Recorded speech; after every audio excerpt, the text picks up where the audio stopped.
Me as Agent X. I'm head DEF CON speaker goon. I'm a network field engineer by trade that do a lot of wireless craziness. I'm co-founder of the foundation and the current president of the board. I'm Nick Farr. I'm the treasurer of the foundation, and I wear a suit. No. So just for a short history, if you don't know what the Hacker Foundation is, you don't know anything about us, here's the quick story. DEF CON's 8 major. Nick and I are up on the roof of the Alexis Park plane with a satellite phone, and we're thinking this is really cool technology, and they must need this other places, and they need hackers in other places because we have mad skills that can save the world. So the PA man adjusts me. Okay, so we're like, oh, this would be awesome. We need to come up with something totally cool, like Medici Sans Frontier, but with hackers. Hackers without borders. That won't scare the feds. So we kind of come around to a better name, which we call Hackers for Humanity. And Nick and I write some email about this back and forth, saying, what can we do with this? And we kind of waffle on a bunch of ideas, but we decide next year that we're going to have a dinner, and we're going to invite whoever wants to show up to talk about this idea, Hackers for Humanity. And all these people show up, and we're eating pizza and talking about ideas, and people are throwing out all these crazy ideas to us, like, oh, it should be an insurance company for hackers. And we're like, okay, that sounds like fun. And or it should be this, or it should be that, and we're like, So we come away from this, and Nick and I talk some more, and we figure out that what we really want to do is create an umbrella organization, a base on which people can kind of do their own thing. Many pieces loosely joined is our way to success.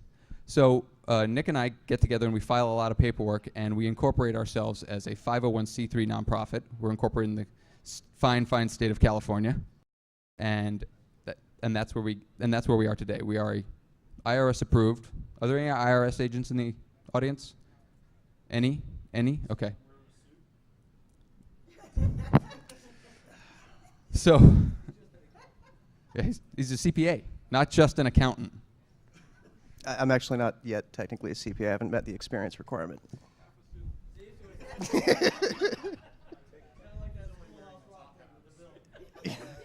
Actually naked from the waist down. It's a much better show from back here. So anyway, we've kind of moved along since that, and we've kind of filled our own niche out in the sphere. We look at things like EFF. They're the legal side and the political side of our community.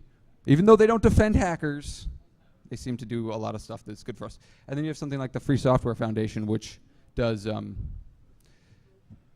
crap. Could you fix that? Yeah.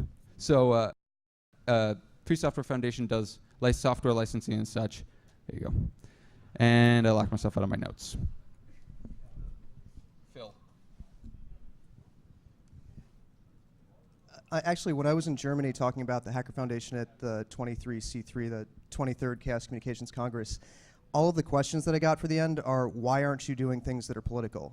And I kept trying to tell them, well, that's not why we're here. That's why the EFF is here, and that's why we as a community support the EFF. They take care of the politics. The Hacker Foundation is designed to be a charitable organization. Now, that's not to say that things that you do through Hacker Foundation might have some kind of political end at some point later on in the future, but that's for the community to decide what to do with. When we help support different kinds of tools, different tool sets, different projects or hacker spaces that may have a political element to them, that's fine, but we're here to build the infrastructure and the charitable foundation. So that we don't do politics, we do charity for the community. And everyone knows that politics is a nasty quagmire of death.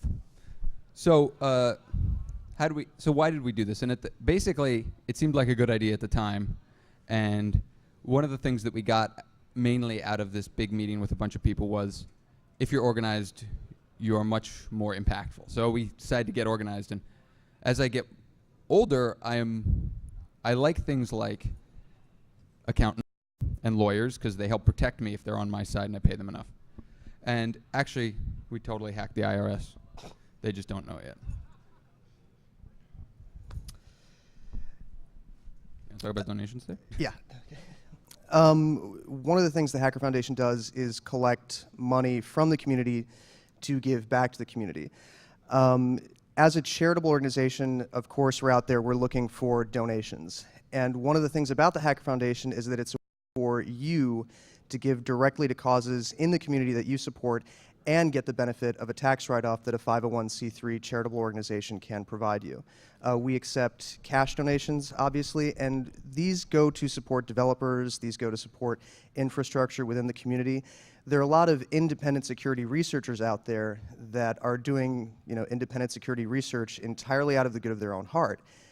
I think it would be great if we as a community could come up with resources to be able to allow these independent security researchers to do that work full time and be able to pay their bills, to take care of the rent, to take care of buying new equipment and things like that. And that's one of the big things that we started the Hacker Foundation for, is to be able to allow people to donate in $20, $50, $100 increments when they're working and when they can do that, in order to support the people who really want to do independent security research full time and not be bound up in working for a corporation or working for other interests. The Hacker Foundation is here to support primarily independent researchers out there. The Hacker Foundation also allows independent researchers to go out and seek grant funding. As a 501c3 organization, we are qualified to administer grant funding. That anybody who's been involved with grants knows that most of them are given to foundations or through universities and things like that, and that most granting organizations will not just write checks to individuals because they don't have any control over making sure that disbursed for things that the funds were intended to when they were writing the grant in the first place. The Hacker Foundation also allows you to donate equipment and get a similar tax write-off like you would donate old clothing or toys, things like that, to the Salvation Army. If you have old computer systems out there, platforms that your organization or you yourself aren't using anymore, but still have value for development somewhere in the community, you can donate them through the Hacker Foundation, and we'll make sure that they get to projects and to individuals, to people who are working all around the world who can use that equipment, sort of give it a second life. And it also relieves you of the responsibility of, having a pile of old, useless to you equipment in your closet, or a hazardous waste consideration, which, as we all know, there's tons and tons of toxic chemicals in basically every piece of technology that we use out there. The Hacker Foundation also allows you to put time to different things. You might have resources and expertise in grant writing. You might have expertise in marketing, web pages, like that. A lot of projects and groups out there don't have access normally to people who have those kinds of skills and expertise, and what we're trying to do is create a base of expertise within the community to allow those independent researchers to have access to things that they wouldn't normally have access to. The first sort of prototype fund that the Hacker Foundation has been working with over the past couple of months is the Metasploit Fund. And the Metasploit Fund was basically designed in that vein to allow the core developers Metasploit to help devote more of their time and energy towards developing the framework. The goal of the fund is eventually when we accumulate enough funds in it, is to allow these developers to do that kind of work and devote as much time to it as they would like to and still pay their rent, take care of the groceries, things like that. We haven't done a lot of big PR push behind the Metasploit Fund. It's sort of been quietly developed. It's our first experience in making sure that we have all of the administration, everything like going correctly.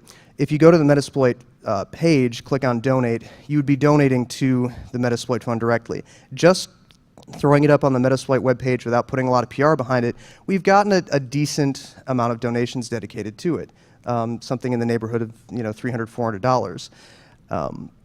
We accept donations to the fund through check, PayPal. Equipment, if you have equipment out there that you would like to donate to the fund, you'd write the developers want it. We would pay to have it FedExed from us to the Metasploit developers. Like I said, there hasn't been a lot of traction behind it, but now that you guys know it's out there, if you believe in Metasploit, donate, tell your friends about it, that sort of thing. And this leads us back into the whole fund initiative, which Jesse's going to talk a little bit more about. So we got this fund initiative, which is kind of an interesting idea. If you think of the hacker community as a nation without borders, a nation that you're a citizen of and you don't pay any taxes for, think of the funds as voluntary taxes for things you think are worthwhile. So we've created a bunch of funds, and you visit our website and you can find out more about each of those funds.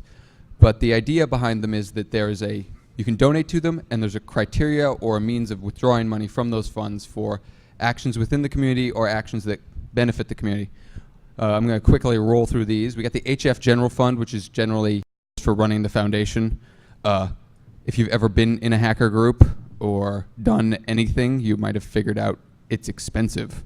Stickers, t-shirts, websites, plane flights, they aren't cheap. So we need some cash.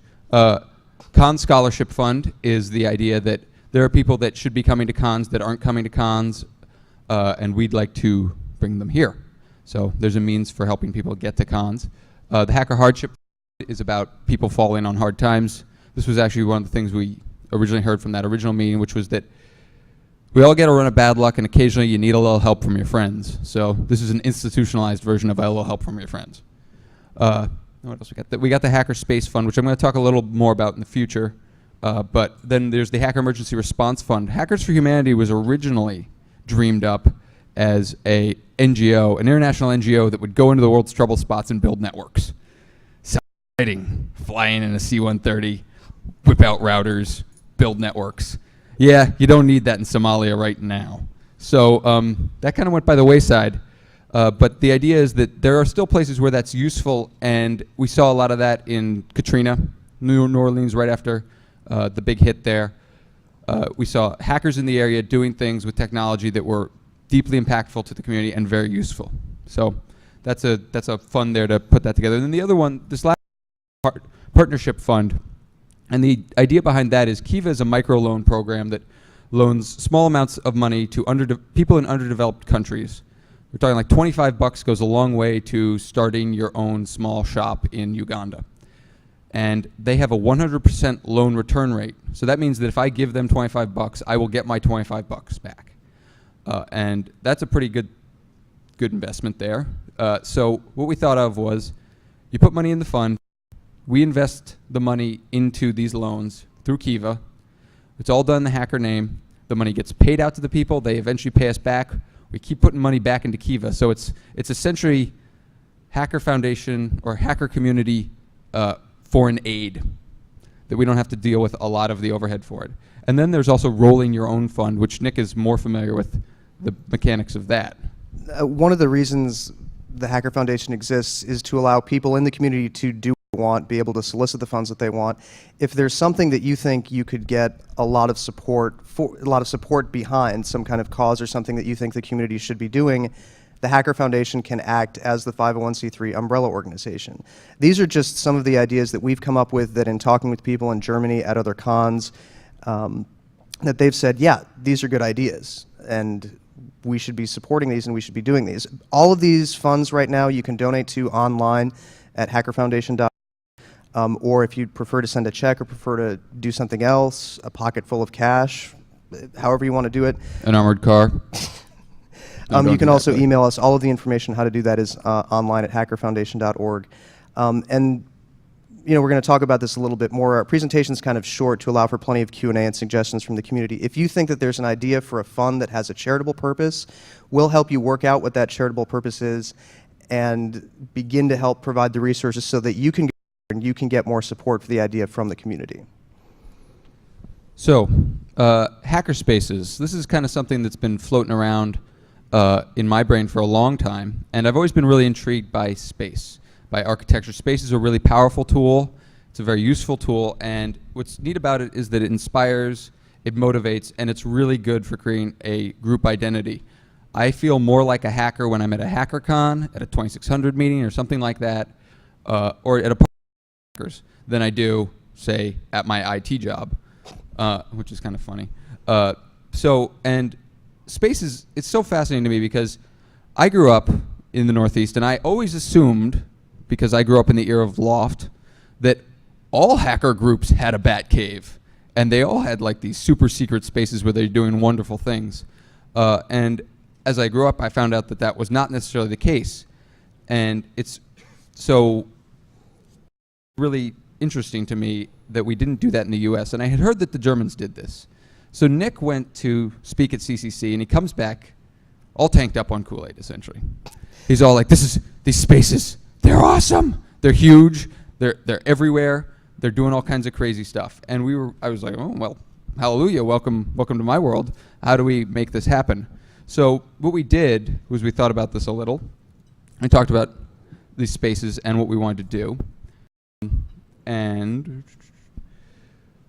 we thought about space and space and space. And the hackers need a space to learn, develop, and display their skills. We're very social creatures, even though most people don't seem to think that. So that's why you come to cons and you show off. Or you come to cons and learn, and then you come back and show off. So, and socializing a critical mass of hackers is a way to get things happening, make things interesting. So that's why they're fun, and 2600 meetings are fun. And we also learned that we all don't have a nice spectrum analyzer or an enterprise-grade switcher router that we can try new tricks on. So resource aggregation is another really great tool for spaces. And finally, I've seen this a couple times. I'm at a 2600 meeting or some sort of hacker meeting. This kid comes in, doesn't say anything for a while, and then suddenly he blurts out something like, I just rooted my school, I upped my and I transferred all of my parents' money into my bank account from the local bank. And then we turn and introduce them to the local law enforcement agent who just happens to be there. Developing a hacker character from a young age is a very useful thing. Meetings once a month are maybe not the best place to do that. So if we could create some sort of dojo where we could take those young hackers and meld their Jedi minds, it'd be very handy. And the hacker space also is something that Foundation thinks is really important because we see it as a basis for more projects, and we're about doing things, and we see this as a basis for more external community involvement by people in this community externally to our own to do things. And we also see this as a basis for more hacks that are not necessarily simply related to security, corporate security or information security. We're talking art hacks. The Germans do a lot of them, funded by the government to do them. So that's a very handy thing. Thank you. So what is the Hackerspace Initiative? It's a campaign to create and maintain hackerspaces in the US. First of all, we're going to advocate it, we're going to water this in your mind, and we're going to tell you about it over and over and over again so that you think about hackerspaces more than you did in the past. We're going to try and get you some money. The Europeans are very lucky in that they're supported by and large by a very overarching state. I don't think the federal government is going to give us any money anytime soon. But maybe we can get some from other people and we can support what other people are doing. We're also going to do some grant seeking to try and lay hands on some money to fund spaces and support spaces. And then the other thing we're going to do as a 501c3 is we can do sponsorship coordination. I've had a really great discussion with No Starch Press and a couple other vendors that are here and some other bigger vendors about saying, hey, if we can get your entire library for each of our spaces in every city that we put a space in or that's sanctioned by us. So you can have access to that $45 TCP IP illustrated guide where you need to read the chapter on DNS for whatever the project is. And finally, most importantly, we're going to try and build up a big knowledge base on building, operating, and doing it right spaces. How to do them right, how to do contracting, how to understand all that. The boring allows the space to operate and not distract from what you're trying to do in the first place. So if you want to work on your giant robot project, you don't have to be thinking about paying rent every day because somebody's already done it or the contract has already been sorted out and you're not gonna get shut down for some reason. So the Hackerspace Initiative, we got a website, of course. We got a wiki page, which is our main knowledge base where we're storing everything that we're figuring out and learning about this. A mailing list, we want to get, there's a lot of hackerspaces already out there. Stuff like Hasty Pastry, which is a secret we don't want to talk about because it's so awesome.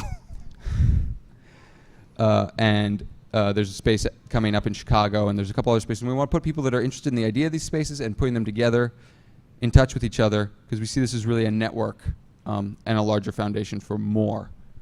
And finally, we're going to be giving a presentation at Nauticon talking. The date is wrong. Oh, fuck. Yeah, you're right. April 28th or April 27th. Uh-oh. I'll talk to you about my plane tickets. Shit. But yeah, we'll be giving a 1-hour presentation presenting everything in the knowledge base as a white paper at Nauticon.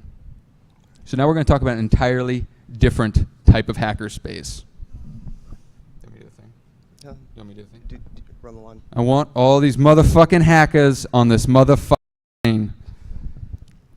The idea behind this came from McFly, who's a German hacker who's heavily involved with the CCC in Germany. He said, the CCC camp, which takes place, I think, every 4 years, just in an open field where a bunch of hackers get together and build a camp, and that's what they have a con at camp in an open field. It's happening only a few days after DEF CON ends this year. And so he said, well, wouldn't it be great if we could get a whole bunch of people from DEF CON to go to the CCC camp? This, which is actually one of the biggest fundraising projects that we've ever tried to attempt, Hackers on a Plane, what we're going to be doing is taking a bunch of people from DEF CON, putting them on an all business class flight, a private flight, from Las Vegas and landing directly at the airfield where the camp is taking place in Germany. You don't have to act any normals. We have 92 seats available. It's the first that we know of anyway, HackerCon in flight, leaving the Monday after DEF CON from Las Vegas. Because it's an all business class plane and because it will be all our own plane, if you just want to sleep between DEF CON and CCC camp, you can do that and do that 160 degrees of recline. You'll find that on any coach flight. If you're interested in hearing a preview of some of the talks that will be going on at CCC, there will be a plane dedicated specifically for talks. If you just want to get insanely drunk, all booze, all food, everything that you could possibly consume on, I think it's a 10 or 11 hour flight is provided as a cost of it. For the cost of the flight, you get admission to DEF CON, you get the flight from Las Vegas to Germany, you get admission to CCC camp, the ability to take a reasonable amount of gear that you would not otherwise be able to put on a commercial flight, since the entire plane will be dedicated to us. If you have a complicated camping rig set up, if you want to carry on 3 flight cases, you can do that. No EU carry-on restrictions, no incredibly invasive TSA security procedures. We will be going through customs, though. We will be going through customs in No Germany. weapons, no drugs, so please. don't bring your guns or weapons to Germany. That would be really... We are landing at a military base, Right. so they might outgun you. And if you happen to be coming to DEF CON from Germany, the cost of this includes your flight from Germany or from Europe to Las Vegas. It also includes your return flight. Say you want to spend 6 months in Europe, we can book for all included in this one price, a return flight 6 months later. If you want to come back right after camp, we can. That's also included in the price. Freshman, did you have a question? Yes, is a shower required before boarding a plane?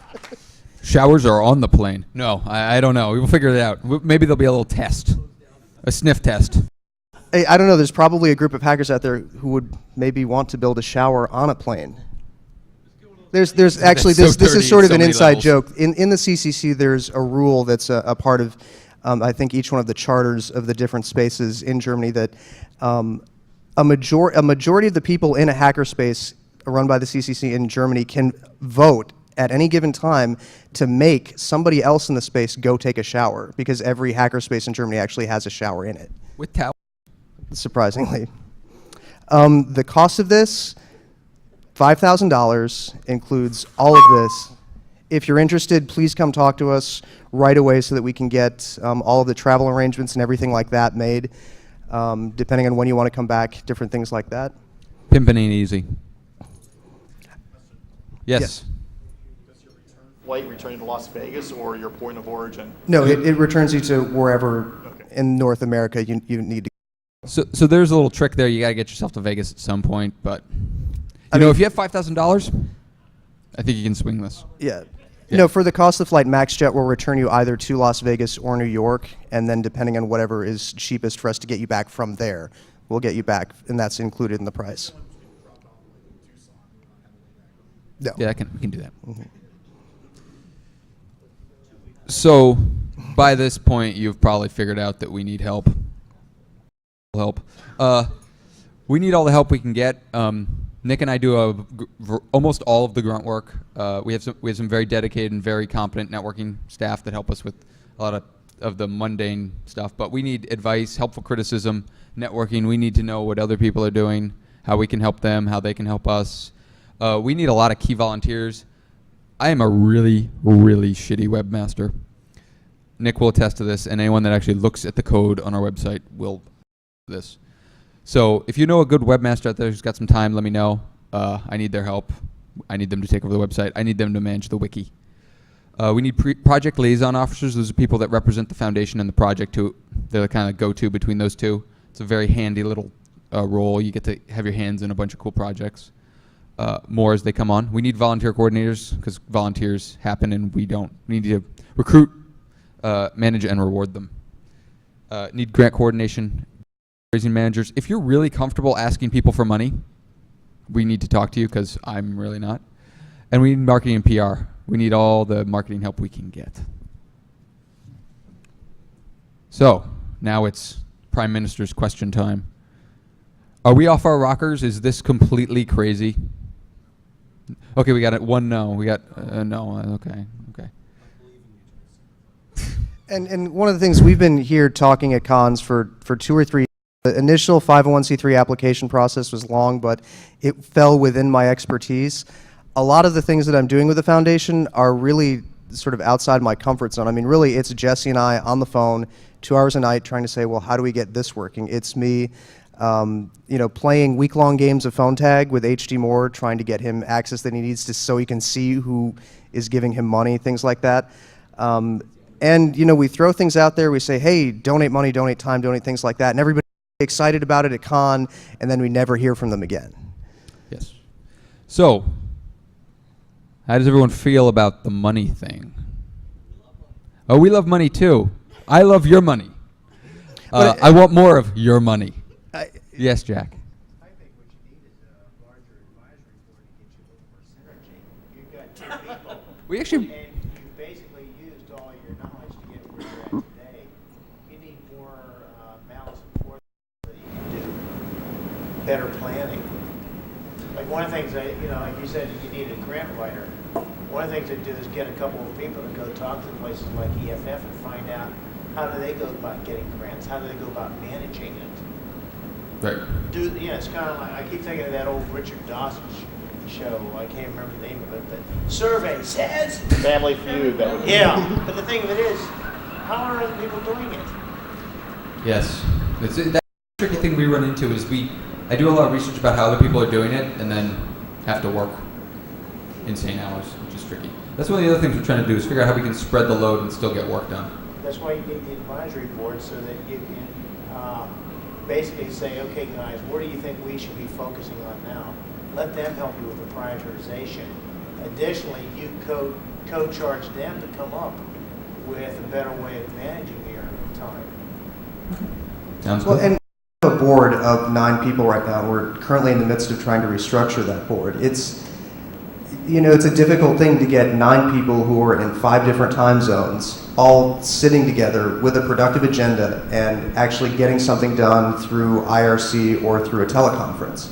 I mean, there are people out there. It's a problem of managing schedules, coordinating things. I mean, we have 3 different spaces where Hacker Foundation assets are stored, and I'm tracking it. And a lot of these meetings are, well, a lot of the meetings that we have at the board level and advisory level are basically people asking the one person who has that particular expertise, people saying, okay, well, I'm going to put this on my to-do list and take care of it, and then everybody goes back to their 60-hour work weeks and have family obligations and things like that, and it becomes very difficult to do. I mean, that's one of the reasons that the Hackerspace Initiative is here, and what we're hoping for is that by actually having a physical space where people are getting together and people are talking about everything stored in one place, and more ideas and more things will happen.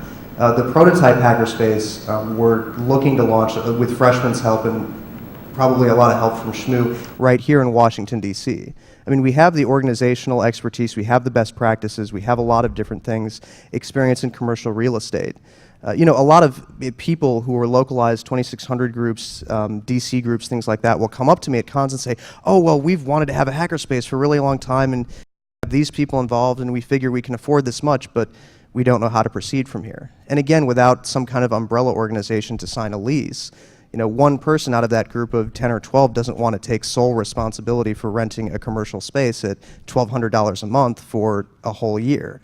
They don't, I mean, granted, we have friends and we trust our friends, but do you really trust your friends to come up with $50 a month for the next year to make sure that this space is supported? And, I mean, I've been involved with different hacker spaces in San Francisco. in Detroit. I mean, my own project space is sort of a de facto hackerspace, even though it supports one of my other side businesses. And I mean, one of the reasons behind this is that we feel that hackerspaces should be organizations of groups and people following some kind of formalized procedure, incorporating in their own state, pulling a DBA from their particular county, depending on the laws in their particular jurisdiction, actually getting as a group, coming up with formal legal agreements for how the place is going to be supported, and having a legal structure through the Hacker Foundation to be able to do the things like sign the lease, to make the agreements, to determine what sorts of priorities and what sort of rules every hackerspace should have. Sounds like a couple books you just described. Right. I know an author right here could really help you.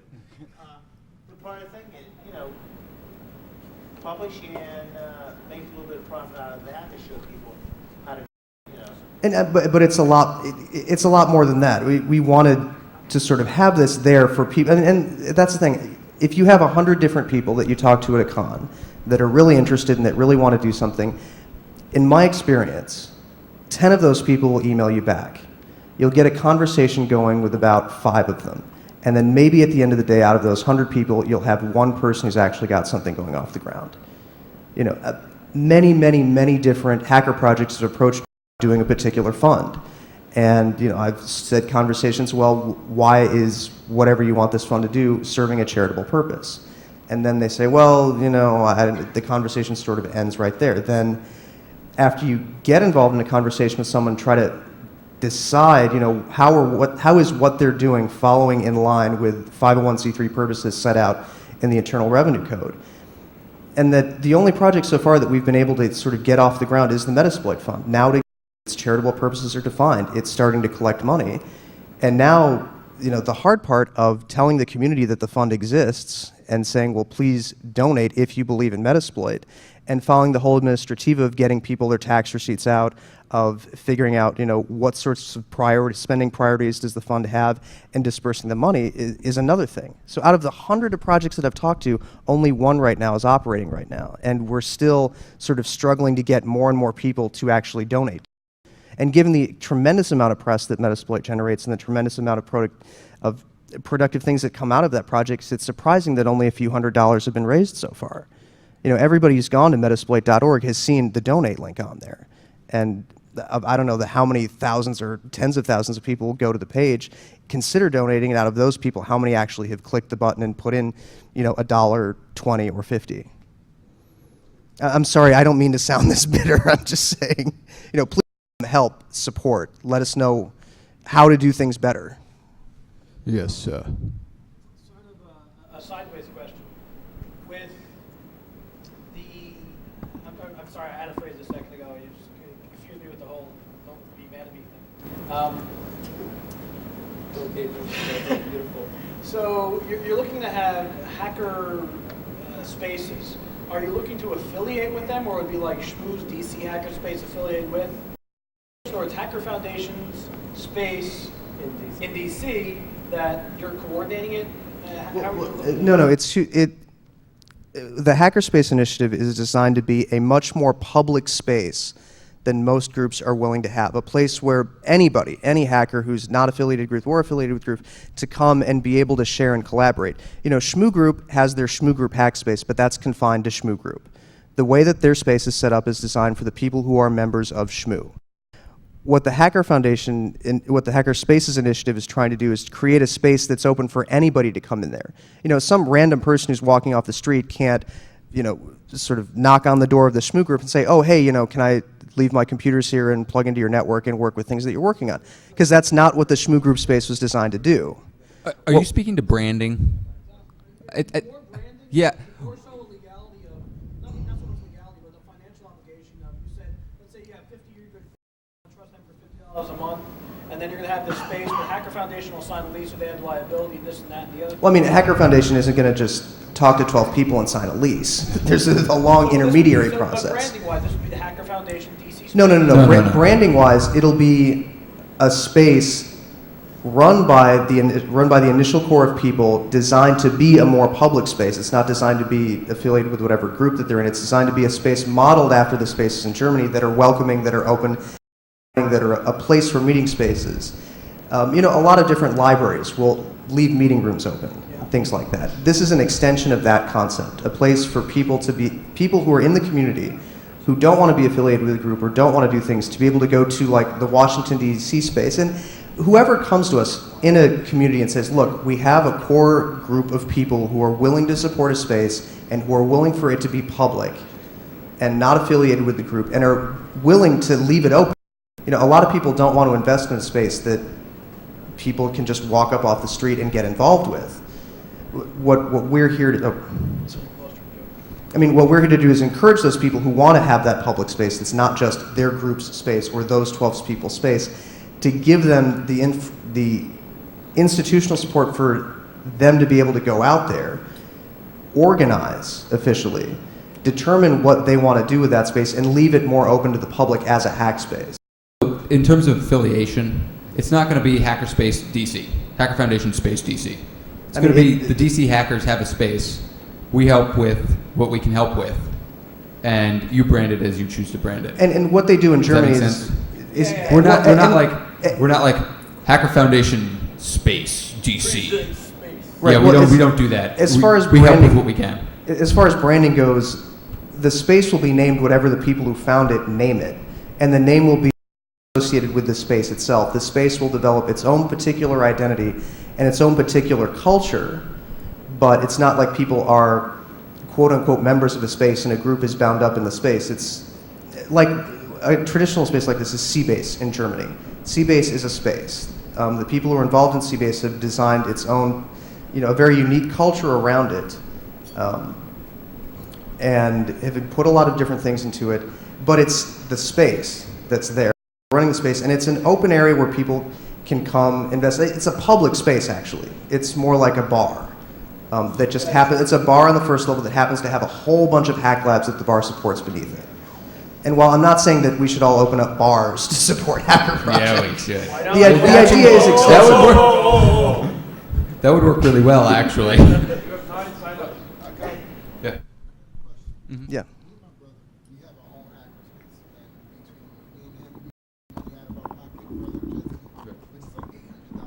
Is it in a residence? Ah, that's actually the first rule we learned. A regular space, but the rents are outrageous, and we live in New York in the Bronx, in a really bad neighborhood. Right. And we don't feel it's appropriate for anybody to just come in. We interrogate people at the door, like, listen, who sent you? What are you about? And can you do this? No, then you need to leave. No. But, I hear exactly what you're saying, because there is this fine line between anybody off the street and hackers in the community, and that's something that that we're definitely thinking about in the white papers. How we're going to deal with this, how we're going to balance this out, because in Germany they're strangely more civil there. And they seem to make a deal with this problem. In that particular example, it's not something where you keep the door open 24/7 to anybody who wants to walk in off the street. But what you do is what they have is meetings every so often. That the lock pickers will have their meeting on Tuesday night at 6 o'clock. That the people who are involved in C code, trying to teach people and to try to become better C coders, have their meeting on Wednesday night, and so on and so forth, so that you have certain times where the public is invited in to sort of have a quote-unquote hack party or a meeting, things like that. And as more people attend more of those meetings, as those particular groups that are affiliated with the space begin to recognize, oh, well, this person is trustworthy and interested, then that person's allowed this corner of the space, and that they're given access to the space during, a particular number of hours. Yes. I agree with my fellow member. There's definitely a cultural difference, but have you thought about working with, or at least beginning your work with an organization that already owns some kind of public space, and then starting the meetings, getting the schedule going, and then when people start... Who do you have in mind?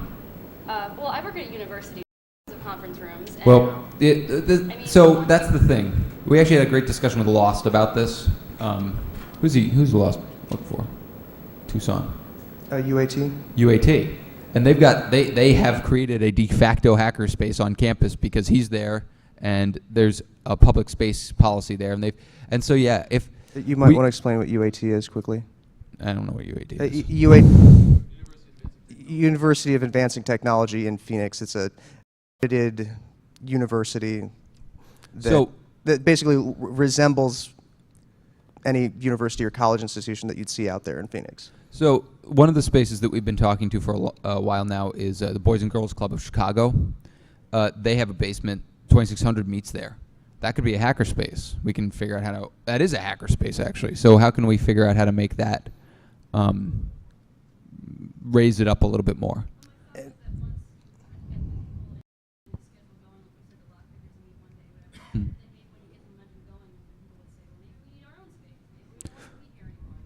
Right.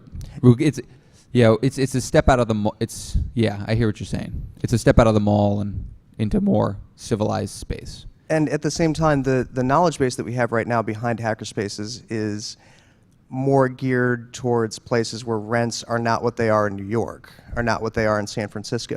That it's much more feasible in places to find cheap warehouse space where you can get a network connection in there and not pay, Out the ass. $100 a square foot for.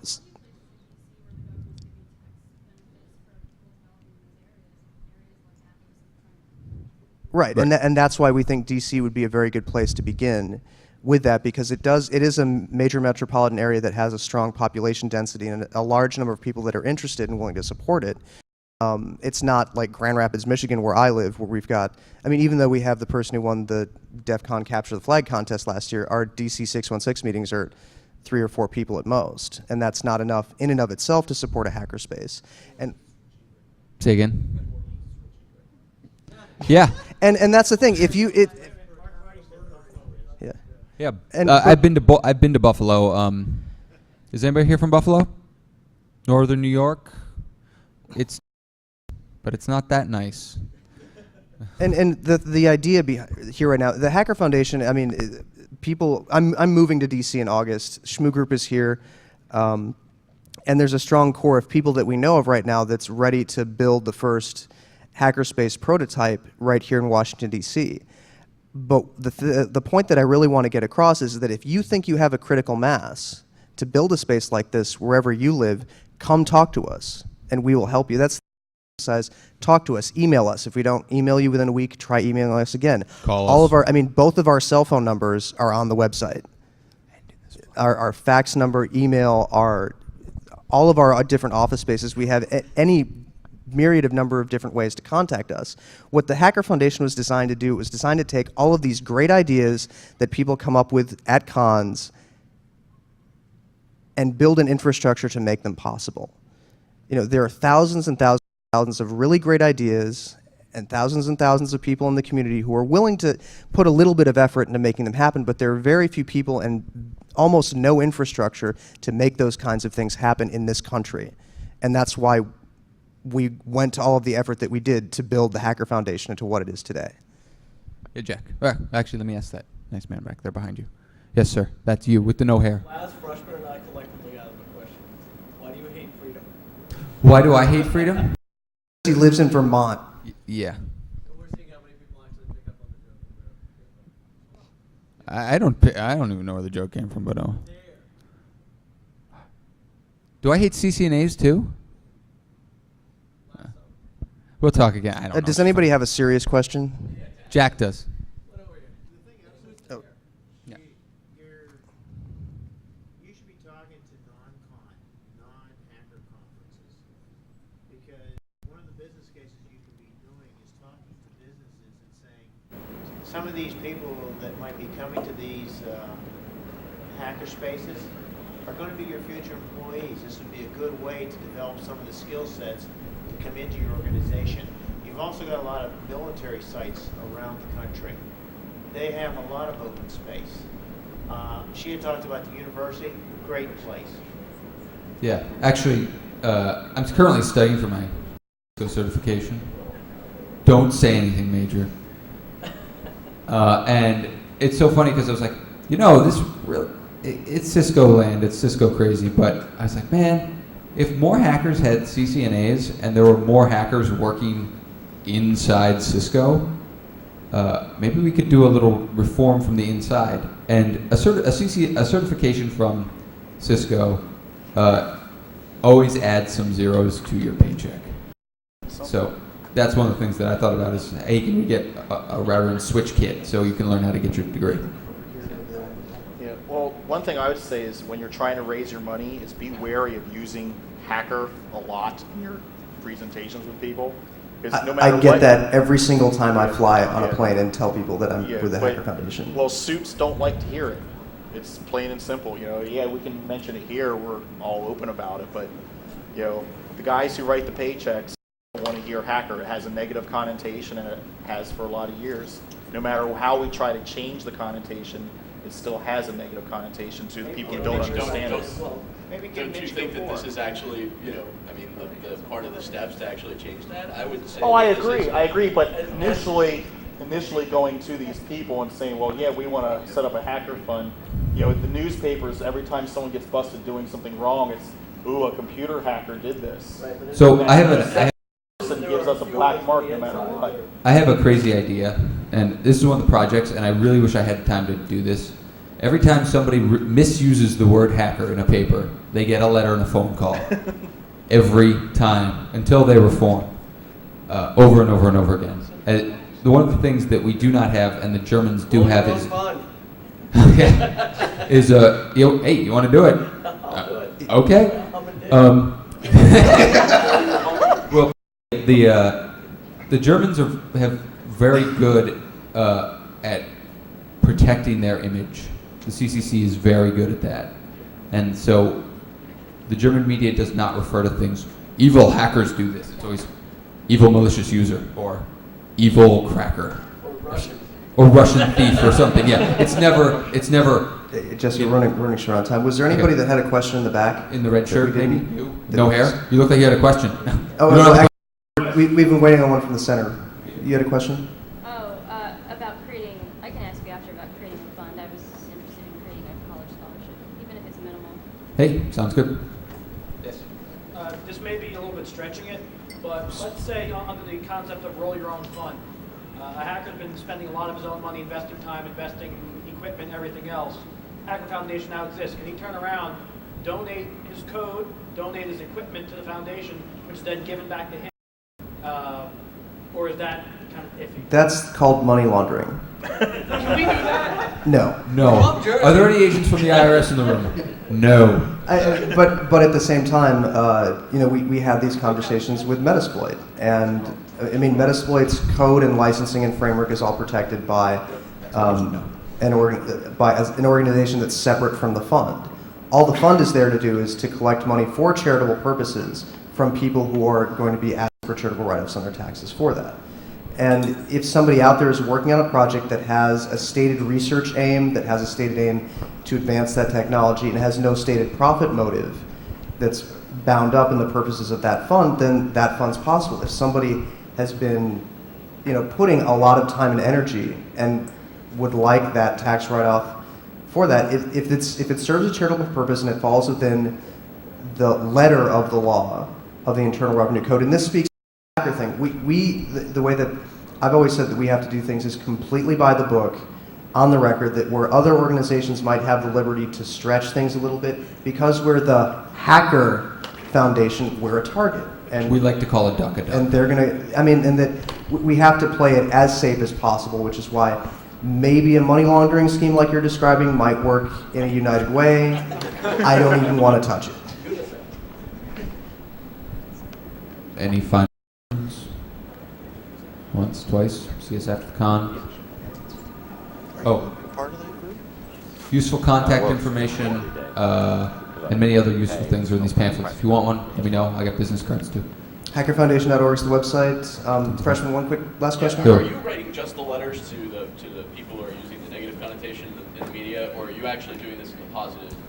Would you like to head up this project, sir? Yeah, actually, there was an article about 3 or 4 days ago that was from somebody at ABC News who was actually quoting someone from a university, someone that had done a study at a university about how really hackers are not the problem, it's actually insider threat. So, Yes. Sounds good. Let's do it. okay. Great. Thank you very much. PR program.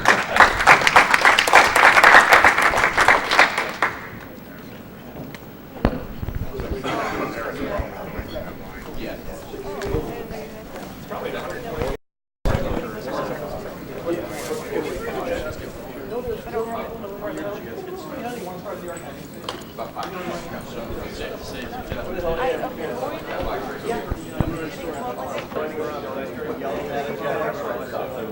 You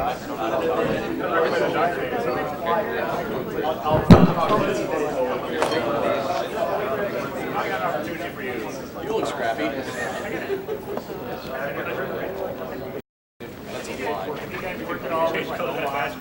Yes.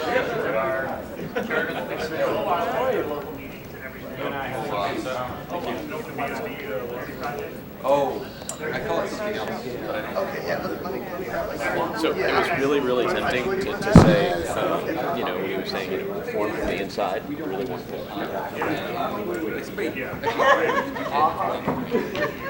Or do you mean like you know, Alcatraz? You know, my little gang is the inside. So, busy. Yeah, and they're number 3. Yeah. I don't have any impression whatsoever, Joe. No.